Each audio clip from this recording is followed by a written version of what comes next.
Hola a tothom, senyors, senyores, amics, amigues, estimats companys lectors. Avui venc a xerrar també de llibres, com sempre, i que feia estona. La veritat és que m'estic penjant molt, perquè tinc moltes coses que fer, moltes coses, sobretot dins el cap, que me fan impedir... Bé, és igual, és una altra història. La qüestió, que venc a fer una queixa formal, petició, que demanaria en els editors de llibres en llengua catalana. Bé, resulta, començarem pel principi. L'any 2020, Lois Gluck va guanyar el Premi Nobel de Literatura.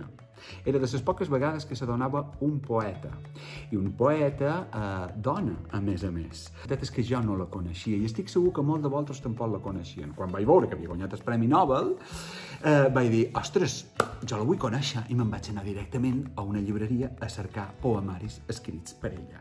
No vaig trobar més que un, Nit fidel i virtuosa, d'edicions del Buc, traduït per na Núria Busquets.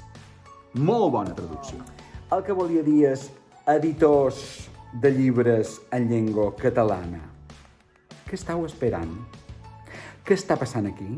Com és que no s'han publicat més coses de Lois Gluck? Com és? La som lletra ferits o que som? I vos demanaria que si qualcú de vosaltres n'ha trobat qualcun més, m'ho faci saber per aquí, m'ho deixi, me digui, Joan, t'has equivocat, hi ha una altra publicació en català de Lois Gluck. Doncs m'ho faci saber i aniré a cercar-ho immediatament perquè m'ha encantat aquesta poeta. Resulta que és una poeta que m'ha fet passar nits fidels i virtuoses perquè jo sol llegir poesia just abans d'anar a dormir. I la veritat és que té qualque poema que és per quedar-s'hi a viure, vos ho asseguro. Ella no juga... Bé, sí que juga, òbviament, juga en les paraules i juga en el ritme, però el que més té és una musicalitat molt especial en els seus poemes i sobretot, que és el que a mi m'ha robat el cor, i és que juga en sensacions.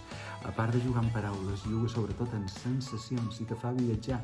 I és el tipus de poesia, perquè poesia n'hi ha molta, ja ho sabeu, i de molt diversa, i és un tipus de poesia que a mi m'agrada molt, però és que a més ho fa amb una senzillesa que dius, com és possible que amb aquestes 4 paraules, o amb aquest poema tan llarg, no és igual, m'hagi transportat d'aquesta manera i m'hagi fet sentir coses que jo per mi mateix, ni veient-ho, pogués sentir.